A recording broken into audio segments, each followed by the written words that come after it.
Salamu za Kalvari katika jina la Yesu Kristo. Bwana Yesu na asifiwe. Ni matumaini yangu ya kwamba mpenzi mtazamaji, wikendi yako ilikuwa ni ya baraka, pia yangu ilikuwa ni ya baraka. Na hiyo jana uliweza na kuhudhuria ibada na ukaweza kubarikiwa.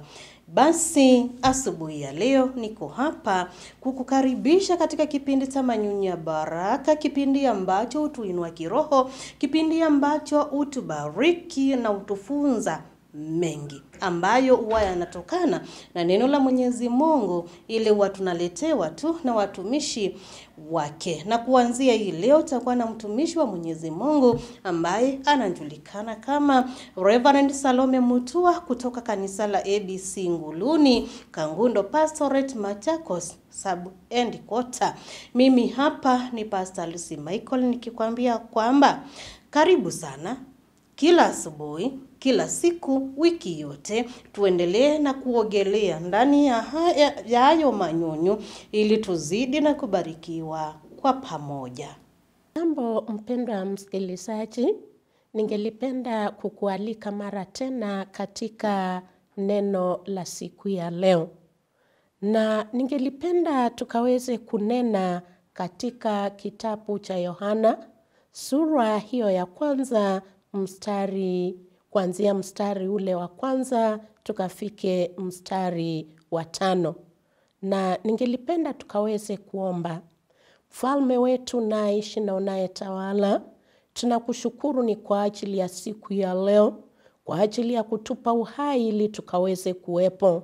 Mfalme, tunapoendelea na kujifundisha neno lako, naomba ya kwamba ukanene nasi, kanene na wapendwa wanaonisikia, na hata nami ukanene nami. Tutie nguvu na tufundishe mausia yaliyo mema. Na ni katika jina la Yesu Kristo tumeomba na hata kuamini. Amen. Kitabu cha Yohana sura hiyo ya kwanza na mstari ule wa kwanza tukafike mstari ule wa 5. Wapendwa, neno la Mungu ama maandiko ya Mungu yananena kuhusu neno. Nami ningelipenda kuongea katika kuhusu kuishi kwa neno la Mungu. Maana maandiko yanatuambia ya kwamba, tunaposoma yanasema, hapo mwanzo kulikuwa neno, naye neno ilikuweko kwa Mungu, nayo neno ilikuwa Mungu. Huo mwanzo ulikuweko kwa Mungu. Vyote vilifanyika kwa huyo, wala pasipo yeye hakukufanyika chochote kilichofanyika. Ndani yake ndimo uliokuwa uzima, nao ule uzima ulikuwa nuru ya watu. Nayo nuru ikawa mwanga gizani, wala halikuweza kuonekana giza. Wapendwa, nimesema ya kwamba tutanena kuhusu kuishi kwa neno la Mungu. Ni kwa sababu, wapendwa, tunaposoma neno hili linanena kuhusu pale mwanzo, kana kwamba palikuwa na neno. Kwa hivyo hili neno lilikuwa Mungu mwenyewe. Kwa hivyo jambo la kwanza, kama unataka kuishi na Mungu, kama unataka kuwa ndani ya Mungu, ni lazima, wapendwa, hili neno likaweze kudumu ndani yako. Sio neno la siku moja tu, wala liwe neno la kila siku. Maana tunaona ya kwamba hili neno linaleta uhai. Maana maandiko ya Mungu yanasema ya kwamba, na neno hili likaleta uhai.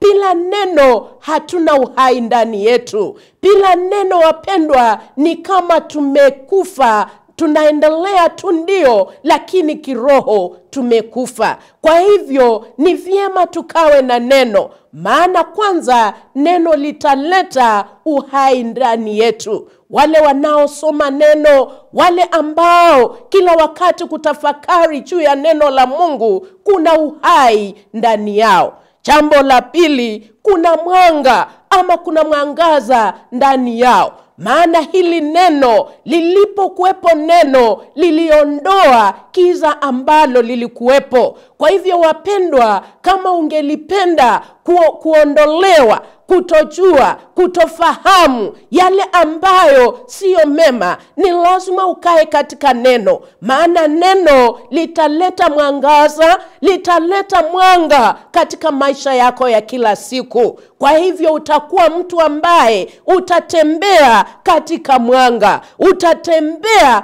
wapendwa katika mwangaza. Na kila wakati hautajikwaa, maana neno litatawala maisha yako. Neno litakufundisha njia ya kupita. Neno litakufundisha yaliyo mema. Na pia kwa nini ukae katika neno? Maana neno linaleta uzima. Utapata uzima ndani yako. Licha umepata uhai, pia kuna uzima ambao utakaa ndani yako. Kwa sababu neno litaleta uzima katika maisha yako. Litaleta uzima katika maisha yako ya kiroho. Na pia itakufundisha uzima wa kila siku. Kwa hivyo wapendwa, ni vyema kukaa katika neno la Mungu, kuishi katika neno la Mungu. Watu wengi tumeshindwa kwa sababu neno halipo ndani yetu. Lakini Yesu Kristo aliye kiongozi wetu, aliye mwalimu wetu, hata alishinda majaribu ni kwa ajili neno lilikuwa ndani yake. Hata shetani alipomjaribu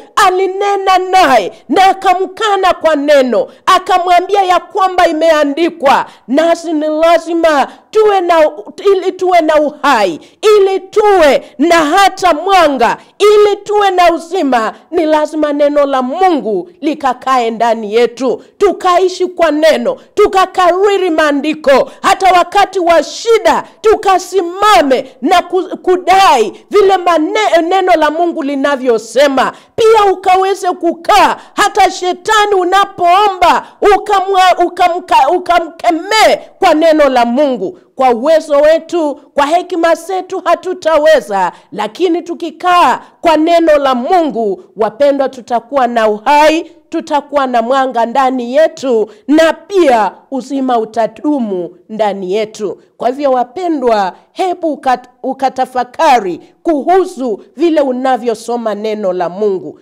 Je, neno hili hukaa ndani yako kwa kiwango kipi? Je, imekuwa kama chakula chako cha kila siku, ama tu ni kwa muda na unakosa kuendelea? Ni vyema tuendelee na tuishi kwa neno la Mungu, na tutachengeka na tutakuwa na uzima tele ndani yetu. Kwa hivyo Mungu wetu akutie nguvu unapoendelea kutafakari kuhusu kuishi katika neno la Mungu. Wacha Mungu akakubariki na akakutie nguvu la kusoma neno lake. Mfalme, tunakushukuru kwa wema wako. Tunashukuru ni kwa ajili wewe ni Mungu ambaye unaleta uhai ndani yetu kupitia tunaposoma neno lako. Na pia wewe huleta mwanga tunaposoma neno lako. Pia tunapata uzima tunaposoma neno lako. Wacha Mfalme wetu ukawajalie hao wapendwa, ili wakawe wapendwa wa kukaa katika neno.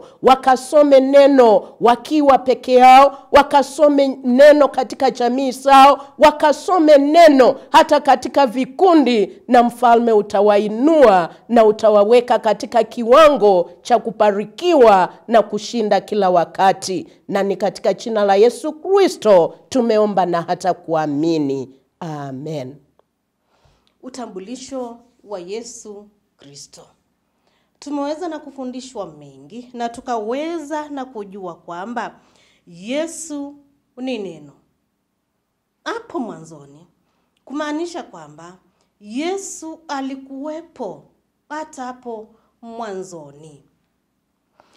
Pia tukaweza na kujua uungu wa Yesu. Neno, yani neno ni kwamba Yesu alikuwa Mungu hapo mwanzoni. Inathibitisha kwamba Yesu si kiumbe tu, bali ana asili ya kiungu, ya kimungu. Yeye ni Mungu mwenyewe. Yani sio kiumbe tu, bali ni Mungu mwenyewe. Tukaweza na kujua kwamba uumbaji kupitia neno, ni kwamba vyote vilifanyika kwa njia ya Yesu, maana alikuweko hapo mwanzoni, alikuwa kama neno, Mungu mwenyewe. Yaani alikuwa Mungu Baba, Mungu Mwana, Mungu Roho Mtakatifu, uungu wa Mungu mwenyewe ama uungu wa Yesu. Uumbaji kupitia neno, aliweza na kuumba kupitia neno, maana Mungu tu alikuwa pamoja na Yesu, yaani uungu wao watatu. Yesu ni uzima na nuru, na ni uzima ulioko ndani yake, maana ni nuru ya wanadamu. Yesu ni nuru yetu, ni mwanga kwetu, ni mwangaza wetu ambao unatumulikia kila mahali. Njia ambazo tutaweza na kupitia, tunatumia mwanga wa Yesu mwenyewe. Na pia Yesu mwenyewe ni mshindi wa giza, wakati ambapo aliweza na kufa pale msalabani kwa sababu ya dhambi zetu. Yesu ni mshindi wa giza. Yaani inamaanisha kwamba ni mshindi wa dhambi, uovu wote ule. Yaani alinjashinda nuru. Yesu ndiye mshindi wa nguvu zote za giza. Alishinda yote na ndiye mshindi. Huyo mshindi ndiye tunamuita neno. Huyo mshindi ndiye alikuweko kutoka mwanzoni. Tumuishie yeye, tumwabudu yeye, tuamini hilo neno. Huyu Yesu tumuamini, tutazidi na kuwa washindi kama vile yeye aliweza na kuwa mshindi. Ninaamini kwamba hilo fundisho limeweza na kukusaidia, na ninakusihi tu ili tuzidi na kulitafakari, na litaweza kuendelea na kutusaidia. Kuwa na wakati mwema, siku njema, tupatane hapo saa 3:30 usiku ili tukaweza na kubarikiwa tena kupitia marudio ya hiki kipindi. Shalom.